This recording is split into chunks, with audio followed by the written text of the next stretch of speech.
आज हम बहुत ही पुराने कैसल में आए हैं, जो कि मुझे लग रहा है 500-600 साल पुराना कैसल है, जहाँ पे यहाँ के राजा रहा करते होंगे। मनीष भैया, क्या नाम है इस जगह का? ये कैसल, ये महल का नाम राइनस्टाइन कैसल है। राइनस्टाइन कैसल है। It sounds like Einstein. Not Einstein. Rheinstein. Rheinstein. Hashtag Burg Rheinstein. Okay.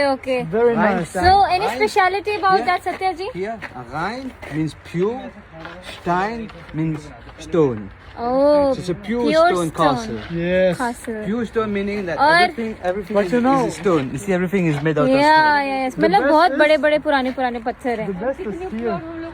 These fields, it's only grapes, local grapes, and we just had fresh juice grapes from Yeah. these fields there. Yeah. Very good. And what is the name? Sundar grape juice. Oh. And what's the name of this river? Rhine. It's the German Ganga, basically. Oh, German Ganga.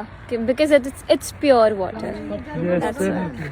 Yeah. You cannot drink it, but it's very nice. क्या बात है मनीष भैया, thank you यहाँ पे लाने के लिए। बहुत सुंदर सी जगह है ये। यहाँ और बहुत सुंदर सी चीज़ें हैं जो कि मैंने व्लॉग में पूरा डिटेल में शूट किया है, तो आप लोग पूरा मेरा व्लॉग चेक करिएगा। तब तक हम और घूम लेते हैं। ओह,